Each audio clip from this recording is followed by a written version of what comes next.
नमस्कार दोस्तों, बहुत बहुत स्वागत है डेली न्यूज़ इंडिया 1.0 में। दोस्तों, एम के स्टालिन जो कि चीफ मिनिस्टर हैं, अब उन्होंने एक नया पासा फेंक दिया है और पासा ये फेंका है कि ये जो तमिलनाडु का इलेक्शन होने जा रहा है, ये आर्यन वर्सेस द्रविड़ इलेक्शन है। ये आर्यन और द्रविड़ की ये स्ट्रगल है, ये फाइट है। इस फाइट को उन्होंने आर्यन वर्सेस द्रविडियन फाइट में करार कर दिया है और उनका कहना है कि कांचीपुर में जनवरी 25 को यहाँ पर जो हुआ था, एक लैंग्वेज मार्टियस डे हुआ था। तो Stalin has characterise the political contest as ideological war between the Aryans and the Dravidians. और उनका कहना है कि द्रविडियन मॉडल ही अंततः जीतेगा। हम एक द्रविड़ कंट्री हैं, हम आर्यन कंट्री नहीं हैं और हम दिल्ली की डोमिनेंस को बर्दाश्त नहीं करेंगे, हम उनकी भाषा को बर्दाश्त नहीं करेंगे। तमिलनाडु के लिए हिंदी के लिए पहले भी ना थी, आज भी ना है, कल भी ना रहेगी। हम हिंदी को स्वीकार नहीं करेंगे, हम नॉर्थ के डोमिनेशन को स्वीकार नहीं करेंगे।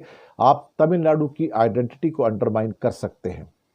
उनका कहना है कि ये 2000 साल पुराना हमारा स्ट्रगल है। हम आर्यंस के खिलाफ लड़ रहे हैं और हम अपनी तमिल कल्चर, लैंग्वेज और राइट्स किसी भी हालत में आर्यंस की जो आइडियोलॉजी है उसको हम फाइट करेंगे।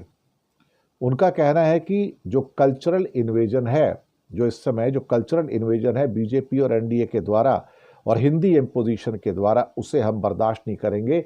ये आर्यन कल्चर, द्रविडियन कल्चर को बर्बाद कर देना चाहती है। हमें इससे बच के रहना होगा और उसका पूरा मुकाबला करना होगा।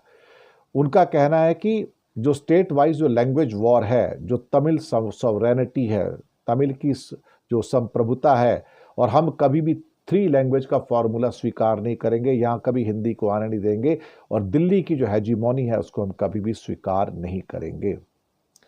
उनका कहना है कि ये द्रविड़ मॉडल 2.0 है, द्रविडियन मॉडल 2.0।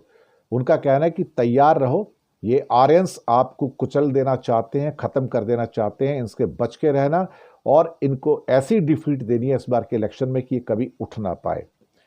एडीएमके को उन्होंने कहा है कि सारे के सारे गुलाम हैं। जी हाँ, ये सारे के सारे गुलाम हैं, ये एनडीए के और आर्यंस के गुलाम हैं और ये इन गुलामों को या भांड को या किराए पे लिए हुए जो लोग हैं, ये उनके नौकर बन चुके हैं। आप इनसे बच के रहिएगा क्योंकि हमें तमिल आइडेंटिटी को बचाना है, तमिल को कंसोलिडेट करना है और ये द्रविड़ 2.0 और ये आर्यंस और द्रविडियंस की फाइट है। इसमें ध्यान रखें कि आर्यंस को हमने घुसने नहीं देना है अपने तमिलनाडु के अंदर। अब ये फाइट जो है अब थोड़ी सी तीखी होती हुई नजर आ रही है, लेकिन मोदी शाह सोचते हैं कि वो तमिलनाडु को ओवर पावर कर सकते हैं।